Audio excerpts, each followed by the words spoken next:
자, 오늘 로마서 12장 말씀은 로마서를 크게 1장부터 4장 약간 단정적으로 이렇게 요 주제를 정하기는 약간은 너무 좀 제한적인 게 있지만 그림을 그리기 위해서 이해를 해주기 바랍니다. 1절부터 4장까지는 예수 그리스도를 통해서만 모든 사람들은 구원을 받는다. 이레이든 이방이든 칭의 구원이라고 합니다. 그리고 5장부터 9장까지는 5장이다 6장이다 이렇게 달리 하는 분이 있지만 5장부터 9장까지는 그 예수 그리스도가 내 안에 들어오셔서 한 번 구원으로 끝나는 것이 아니고 매일마다의 구원, 매일마다의 신앙에서 구원, 예수님이 내 안에서 살게 하는 갈라디아서 2장 20절. 그래서 성령께서 그 일을 행하시는 거죠. 예수 그리스도의 부활과 생명이 내 안에서 더욱 커지고 나를 성장시켜서 성화적 구원이다. 이렇게 볼 수가 있고 11장 9장부터 11장까지는 삽입장처럼 나와 있는데 유대인을 구원한 것도 하나의 은혜고 이방인을 구한 것도 하나의 은혜다. 그건 나의 주권이니까 토기자기가 마음대로 토기를 굽듯이 간섭하지 말아라. 그렇지만 그것을 구원한 것은 이방인을 구원하기 위해서 너희들을 상감난나무로 썼다. 그래서 9장부터 11장은 하나님이 이방인을 구원하기 위한 하나님의 절대 주권이다. 그 전도의 사명을 주신 것이죠. 그렇게 설명을 하고 12장부터는 이제 삶에 있어서 삶의 열매. 우리는 신앙의 열매가 두 가지가 있습니다. 복음 전도의 열매와 두 번째는 삶의 열매입니다. 성령의 열매는 그 삶의 열매로서 이야기를 하는 실천장이다 이렇게 볼 수가 있습니다. 시간상 제가 오늘 몇 절 안 되니까 읽으면서 약간 주의하는 식으로 하고 오늘 말씀을 정리하겠습니다. 형제자매 여러분, 그러므로 이게 내 성경이 지금 본문이지. 거기 보시면 하나님의 자비하심으로 권한다 그랬습니다. 이 하나님의 자비하심 분모 역할이죠. 금방 칭의를 구원하고 성화를 구원하고 복음 전도를 하는 이 모든 것에는 하나님의 자비와 하나님의 절대 은혜가 기본이 되어 있다. 그럼 분모적인 분자와 분모와 분자가 있다면 분모적인 그런 앞에 있는 전체를 토탈해서 하나님의 자비하심으로 말씀하신 것입니다. 여러분의 몸을 하나님께 기뻐하는 거룩한 산제물로 드리라. 몸과 거룩한 산제물. 그래서 앞에는 하나님 예수 그리스도를 통해서 구원을 받고 예수 그리스도 성령이 내 안에서 살아가도록 하는 성화의 구원을 받았고 그 다음에 하나님의 주권에 더 동화하고 동기하는 하나님의 사명을 감당하는 그 일과 함께 이번에는 몸이 하나님과 동기화가 되어야 됩니다. 몸까지 드려라. 몸까지. 그래서 산제물이라고 해서 원래 제물은 짐승을 죽여서 피를 해서 그렇게 불태우고 이렇게 제물을 드리는데 죽이지 않는 산제물은 뭐냐면 내 안에서 아직까지 살아있는 나의 제물, 짐승 같은 나의 속성들을 주님 안에서 말씀으로 순종하면서 살아가면서 싸워가면서 고민해가면서 또 전투해가면서 드리는 진정한 삶 속에서의 예배가 바로 거룩한 산제물의 예배다. 그 예배를 생활 예배를 지금 제시하고 있는 겁니다. 기도할 땐 되게 거룩해요. 말씀 전할 때 목사님 되게 거룩해요. 자, 교회 하면 장로로서도 되게 거룩해요. 신앙은 굉장히 뜨거워요. 불도 받았어요. 근데 딱 돌아서면 가정에 가면 부부와의 관계, 자녀와의 관계, 직장 가면 상사와의 관계, 부하와의 관계, 세상과의 관계에 있어서는 저런 사람한테는 나는 예수님을 안 믿고 싶어. 그분은 예배를 못 드리고 있는 것이죠. 삶 속에서 예배가 내 삶 속에 나타나야 된다. 그 말입니다. 그 다음에 2절에 보면 시대의 풍조를 따라가지 말라. 이거는 이 세상의 가치관과 세계관이 교회 속에 들어오는 건 세속하죠. 세속화 되지 말라. 가치관과 세계관이 성경이 말씀에서 우리 그 삶을 지키는데 사실 우리의 신앙 전체를 걸어야 돼요.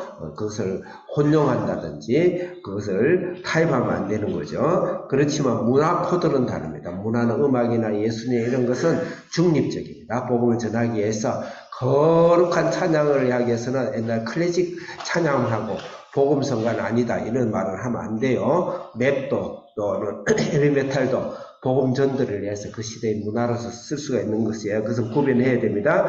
그 다음 변화를 받아라 그랬어요. 변화는 우리가 이걸 아무리 잘 알아도 변화는 되지 않아요. 이게 앞에 있는 1장부터 앞에 11장까지 완전하게 내가 이해했다. 아, 나는 이제 완전 변화된 몸이다.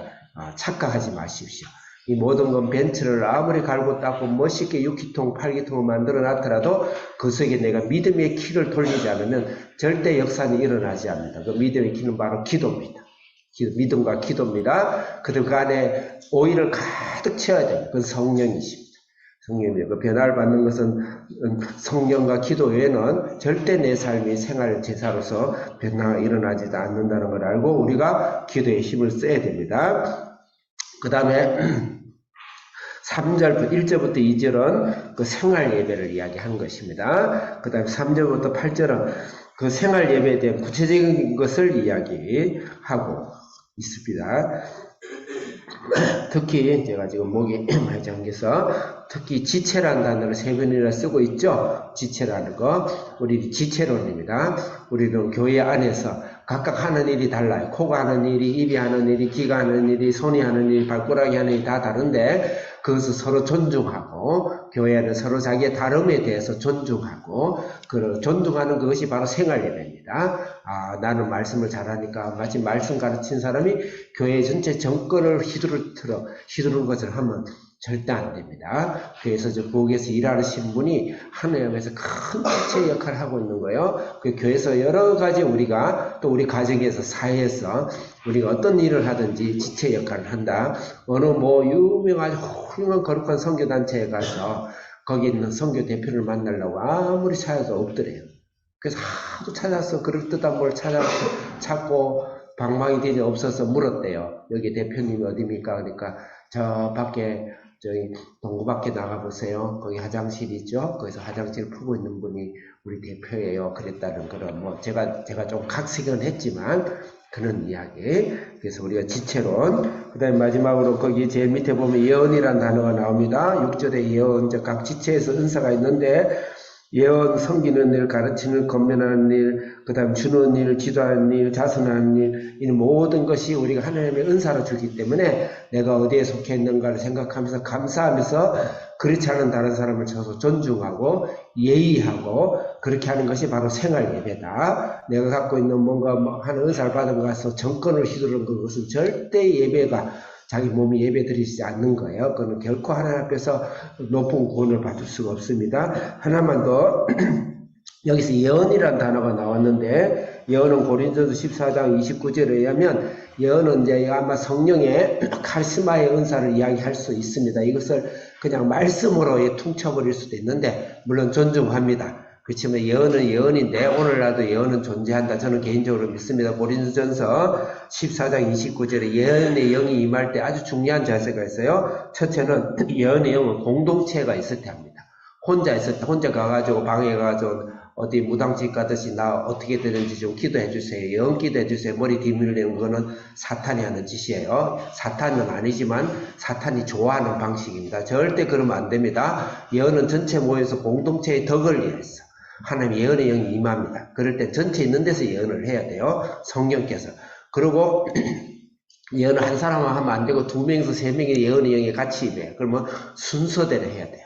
그래서 그 예언을 임해. 그 다음에 다른 분들은 영적으로 또 말씀이나 또 목사님이나 말씀하는 분들이 거기서 분별을 해야 돼요. 아, 이게 하나님께 주신 예언이구나. 세 번째, 반드시 예언이든지 통역이든지 하나님의 병고침의 은사는 복음 전도용으로 썼습니다. 그 외에 개인 사적으로 착복하지 마세요. 예언의 은사를 착복하면 안 됩니다. 반드시 복음의 영을 위해서 복음 전도에 있으면 하나님의 예언이 영이 임한다고 아시기 바랍니다. 우리는 예언을 받아야 되고 은사를 받아야 되고 또 각자 눈에 보이는 성령의 카리스마 은사가 아니라도 이렇게 지체를 섬기고 권면하고 위로하고 사랑하고 하는 이 어마어마한 은사가 사실 하나님 나라에서는 더 큰 은사다는 걸 생각하시면서 우리가 신령한 합당한 예배를 드리자. 예배를 가서 부부 관계도 예배다 생각해야 됩니다. 서로 간에 자녀를 교육시킬 때도 예배입니다.